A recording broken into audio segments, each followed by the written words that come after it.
అనంతపురం జిల్లా పెద్దపప్పూరు మండలం చాగలు రిజర్వాయర్ సామర్థ్యం 1.5 క్యూసెక్లు ఉండగా మొన్న ఎగువన కురిసిన భారీ వర్షాలకు 0.95 క్యూసెక్లు చాగలు రిజర్వాయర్కు చేరుకున్నాయి. 1 క్యూసెక్కు నీటి సామర్థ్యాన్ని నిల్వ ఉంచి అంతకు మించి అధికంగా ఉన్న నీటిని చాగలు రిజర్వాయర్కు చేరుకుంటే ఖచ్చితంగా గేట్లు ఎత్తి దిగువకు నీరు వదలాల్సిందే. భారీ వర్షాలు కురుస్తాయని అంచనాతో అధికారులు నేటి సాయంత్రం 500 క్యూసెక్లను ఒక గేటు ఎత్తి దిగువన ఉన్నటువంటి పెన్నా నదిలోకి ఎమ్మెల్యే జేసీ అస్మిత్ రెడ్డి సమక్షంలో వదలడం జరిగింది. వదిలిన అనంతరం జలహారతి ఇచ్చారు ఎమ్మెల్యే జేసీ అస్మిత్ రెడ్డి. ఈ కార్యక్రమంలో పెద్ద ఎత్తున మండల నాయకులు, కార్యకర్తలు పాల్గొన్నారు.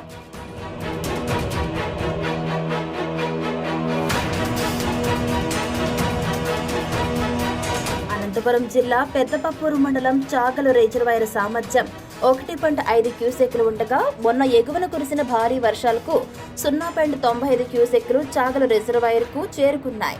1 క్యూసెక్కు నీటి సామర్థ్యాన్ని నిల్వ ఉంచి అంతకు మించి అధికంగా ఉన్న నీటిని చాగలు రిజర్వాయర్కు చేరుకుంటే ఖచ్చితంగా గేట్లు ఎత్తి దిగువకు నీరు వదలాల్సిందే. భారీ వర్షాలు కురుస్తాయని అంచనాతో అధికారులు నేటి సాయంత్రం 500 క్యూసెక్లను ఒక గేటు ఎత్తి దిగువన ఉన్నటువంటి పెన్నా నదిలోకి ఎమ్మెల్యే జేసీ అస్మిత్ రెడ్డి సమక్షంలో వదలడం జరిగింది. వదిలిన అనంతరం జలహారతి ఇచ్చారు ఎమ్మెల్యే జేసీ అస్మిత్ రెడ్డి.